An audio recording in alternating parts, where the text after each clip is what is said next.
Hi guys, thanks for tuning into this episode of the Nick Egan Times.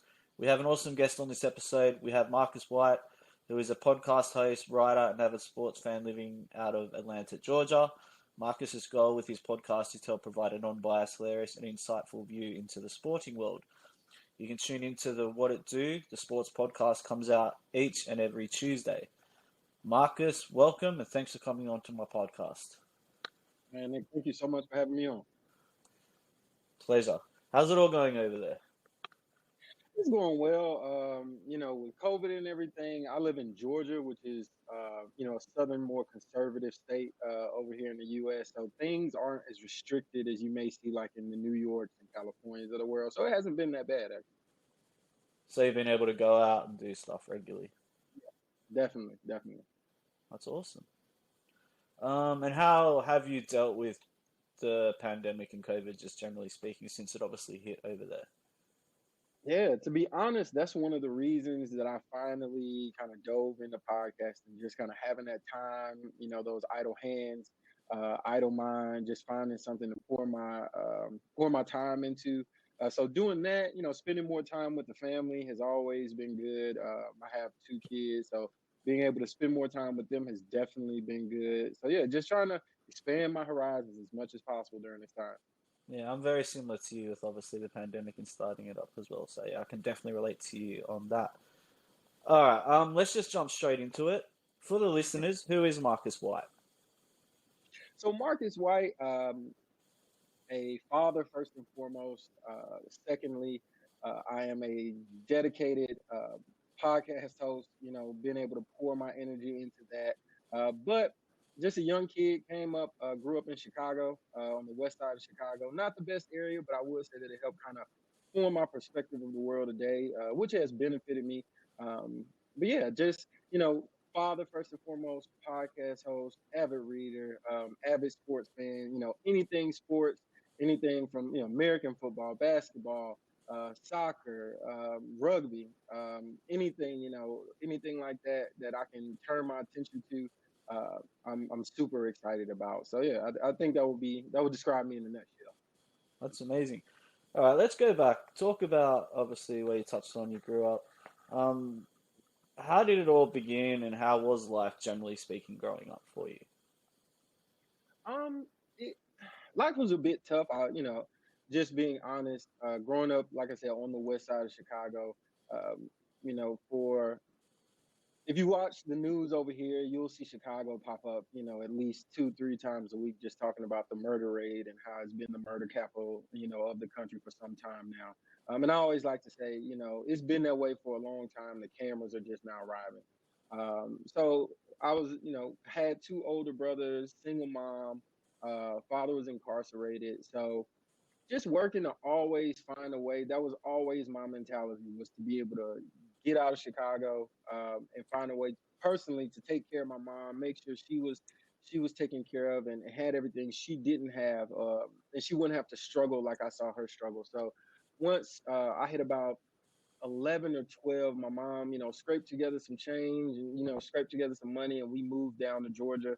And things were rough in the beginning because, check to check would have been a benefit, for my parents at that time. If they could live check to check, it was much worse than that. But eventually, we were able to make it through. And, now I'm 32 years old, and I've been able to find success and personally and professionally. And my mom has been able to go on and remarry and enjoy her life, and my brothers have gone on to do good things. So for me, I'm at the point now where I can look back on my time growing up and reflect on it and take lessons from it, but not allow it to define me at all. And take those experiences and pull them into new ventures like podcasting, and take those examples and use them as I parent my children, and just use it in day to day. That's really insightful and yeah, quite inspirational, obviously. So thanks for the context of that. That's great. Have you done much traveling within the United States or internationally at all? So I have traveled. I've only gone out of the states once. My stepdad is actually from Puerto Rico, so we all went over there for a trip. But definitely within the United States, I love to get out of town as much as I can. Personally, I love Atlanta. Atlanta is mm, what I would call probably, it's a new mecca, to a large degree. whether it be entertainment, whether it be sports, whether it be music, a lot of things start and end here in Atlanta. But when I do get the opportunity to leave, I love traveling in the South, whether it be Louisiana, you get some amazing food there, whether it be Florida, you get the sun, you get the beaches, or across the country to places like LA, where you get a different understanding of culture. You see how people live differently. And then, of course, we have, the central United States, places like Denver, places like Utah. So being able to broaden those horizons and get out of, where you are, I think is pretty important. Oh, terrific. How is Puerto Rico? I've never been there, so how's that like? What's it like? Puerto Rico is beautiful. It's like it. I don't know how this. So like California, how they say it's always sunny. Puerto Rico is like that, but on a different level, just because the sun is always shining, but the entire island gets a breeze off of the ocean. So it's constant sunshine, constant beauty. And if I must say so myself, the native women are beautiful. For sure, that's what's up. Um, Yeah. so what school did you attend in Chicago, and have you studied? Have you gone further in that aspect, or? Yeah, so Chicago, I knocked out, my elementary school and, began middle school or junior high. And then coming down to Georgia was where I really kind of locked in and to a large degree was able to kind of define myself. I met a lot of my lifelong friends that I still have now. Then once I left high school, I went to Georgia Southern University, which is a smaller college. Well, it was a smaller college when I went, kind of the little brother to the University of Georgia or the little cousin to the University of Georgia. Sure. Went there, majored in sports management. Um, Eventually, I wanted to be a sports agent. That was my original Yeah. goal. And then I realized there would be a couple of years of law school involved, contract law, entertainment law. So I decided to switch it up. I did journalism in high school, so I always had a passion for writing. Um, and then getting down there, sports management was more of the business side of it, selling ad space and things like that. So it was good to get a glimpse of that world. Um, but I eventually left with my sports management degree, came home, and did not work in that field at all. My most recent job was in financial tech, and I worked in financial tech for about 5 years, but slowly started to burn me out. And then that kind of coincided with the pandemic, and I figured, hey, now is a better time than any to kind of chase my dreams of really diving into the sports world. Awesome. Tell me about your podcast that you launched, What It Do. And yeah, elaborate and give us some context, please. Definitely. So just starting with the title, here in Atlanta, you'll often hear somebody say like, "What it do?" and that's like saying, "Hey" or "Hello" or "How you doing?" So that was kind of the inspiration behind the name, and I always knew I wanted to do something with sports. So for me, it was going into it, finding a way to convey my particular opinion about a specific event, whether it be a trade or whatever the case may be. And I was I actually had the idea originally, like way back in 2016, but I think I overcomplicated it. And I think one thing I definitely want to convey about somebody, whether it be chasing the podcast dream or any dream that you have, you can start simple if you want to and get the ball rolling. I started with my iPhone, live mic that I got for like $20 on Amazon. And I was like, you know what? I'm just going to do this first episode and go from there. And since then, I've built it in terms of equipment. I actually have, I'm going to be having one of my first guests soon, who was a popular college football running back.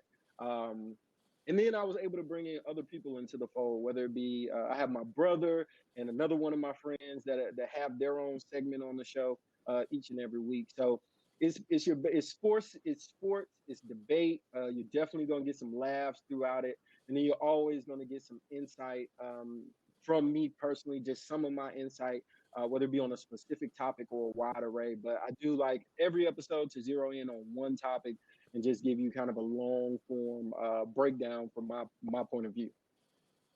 Exciting. What is your favorite sport? Football, and specifically college football. Okay, cool. Do you have a favorite team? Yes, sir. Alabama, the Alabama Crimson Tide. Roll Tide, roll. Cool. And who do you think is going to win the Super Bowl and why? So I'm going to go with the Kansas City Chiefs. There are a couple of reasons personally. I know So Tom Brady, and it'll be interesting to get your perspective as well, just in terms of Tom Brady's gravitas around the world.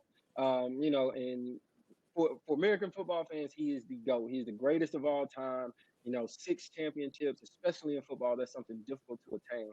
But I think Patrick Mahomes, who's the quarterback for the Chiefs, is coming in young, hungry. And one of the questions that's been floated around is if he loses this game to Patrick Mahomes, if Patrick Mahomes loses to Tom Brady, will he ever be able to catch and surpass his legacy? So I think Patrick Mahomes is going to take that mindset into the game, have a little bit of a chip on his shoulder. And then one of his coaches who everybody thought should have gotten a head coaching job this year did not. So I think they're going to come in angry. I think they're going to come in ready to prove a point. And I'm going to take the Chiefs to win in this one.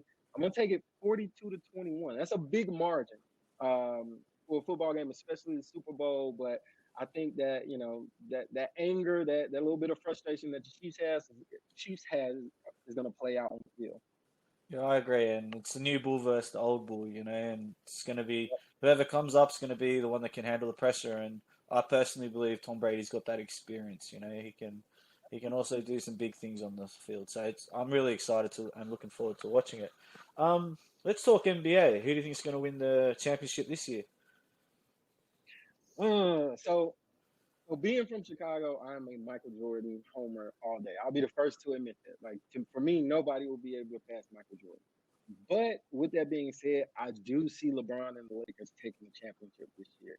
I know the Brooklyn Nets have this kind of three-headed monster with Kevin Durant, James Harden, and Kyrie Irving. But with that being said, if you watch them, so taking a look at some of their statistics, offensively, they're on pace to be the greatest offensive team in NBA history. Defensively, they're on pace to be the worst defensive team in NBA history. And what happens when you have huge stars like that is that they eat up a lot of cap space. So those guys on the bench, those guys backing them up tend to be lower tier players, just kind of bodies that they have on the court and on the team. LeBron, they have a murderer's row, whether it be their starting lineup, whether it be their bench. So I plan on seeing these two teams, the Nets and the Lakers, in the championship, but I think the Lakers are going to take it to go back to back. Cool. What other sports? So you obviously touched on that you're a big fan of every other sport. Who do you like? Tell me about rugby. You said you like rugby. So I really got into rugby a couple of years ago. Not really any specific players, but it was the All Blacks. Yeah. There was a documentary series or something on Amazon. I'd always kind of seen rugby, like a better term, kind of out the corner of my eye, and always thought, it's that predecessor to football, and there has to be some level of extreme toughness there to be doing that with no pads on. But yeah, definitely once I was able to get an inside view into the rugby kind of culture and then see the All Blacks and kind of how they hold that title as being one of these dominant franchises, dominant organizations, I definitely became a fan of them. Yeah, in regards to sports worldwide, they got the biggest winning percentage, I believe, for winning games. It's just like over 98 or 97% winning record. It's just crazy. It's amazing. And they're so professional. There's like dominance in sports. I know people love to talk about the underdog, but we really don't like the underdog as much as that. For sure. What are your passions and hobbies outside of obviously doing this? And so for me, of course, like I said, first and foremost, I'm a dad. I have a 7-year-old and an 18-month-old. So running behind them, my daughter's getting into karate and jiu-jitsu and things like that now. So anytime she's passionate about something, I try to show that same passion. As crazy as it may make me look. But outside of that, personally, I love to golf. I'm not a good golfer by any means, but I love to get out there and kind of chase that ball around. Love to play basketball with my friends. Pick up games anytime we get the opportunity. I love to write. Again, that's one of my passions. Definitely, I would love to eventually get the opportunity to do more long form writing, whether it be articles or whatever the case may be. And honestly, I'm really looking to just continue to drive the podcast business. I mentioned on my last episode that I'm actually going to be starting a show with my daughter called Wut It Do Kids. Just a family friendly listen, probably about 30 to 40 minutes every week. Just help parents, kids, give them something to listen to together and kind of navigate the pandemic. So just continuing to delve into this podcasting world. I am a newbie to say the least. So just kind of soaking up as much as I can. That's excellent. Yeah, respect for everything that you're doing. Um, Thank you, thank you. if you were 18 again and you had your time over again, would you change or do anything differently, or what would you do differently? For me personally, I would definitely. I know a lot of people. At first off, you think about your upbringing. But for me, I think I didn't allow my upbringing to define me, but it gave me so many valuable lessons. So I wouldn't change that for the world. If I had the opportunity, I definitely would have found a way to get into the sports world sooner. I was kind of in that middle generation. Like social media hit as I was leaving high school and going into college. So if I had the opportunity to be around social media from, elementary school to middle school, I definitely think it would have been easier to dive into the sports world. But even with that being said, there's always a way. That's not an excuse for me not doing it earlier. Um, but that's one thing I would have changed. I would have found a way, even if it was being a ball boy for a basketball team or chasing footballs around for a football team, whatever I could have done to get into the sports world sooner, that's the one thing I would have changed. Amazing. Um, Not getting too political here, but in your opinion, where do you see, obviously with all the changes and everything that's happened, where do you see the United States generally positioned moving forward and going into the future? That is interesting. I am.